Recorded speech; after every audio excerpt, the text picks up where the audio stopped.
Gusto ko lang i-share yung first day ng aking lipat dito sa Cochetel ng Korea. Bali yung katulad nito is yung parang condo sa Philippines. Cochetel dito kasi ibig sabihin yung room na yung pinakamura, yung afford mo.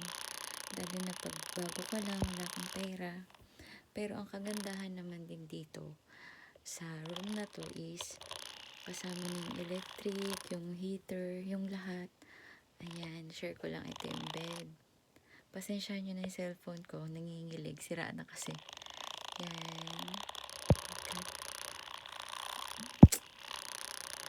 Tapos, ito yung kanyang CR.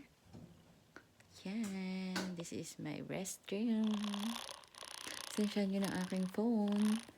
Wala pang pambili. Ayan, talit ko ng aking mga gamit. Ayan, may TV, electric fan, tubig ko, tapos may maliit na cabinet. Ayan. Tapos ito naman yung labas.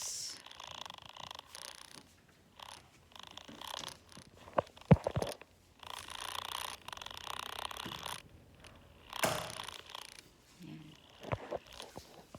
Share ko lang yung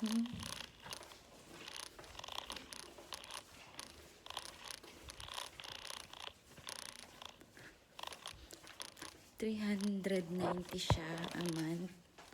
Kasama na lahat. Tapos may libreng ayan, tubig, libre po yan. Kasama yan sa binayaran sa $390 a month. Meron tayong libreng rice. Yan, masarap na rice. Ayan, yan, libre pong gamitin. Yan, may microwave, mga kagamitan, lababo, may washing machine, at may libreng, ay, wala na sila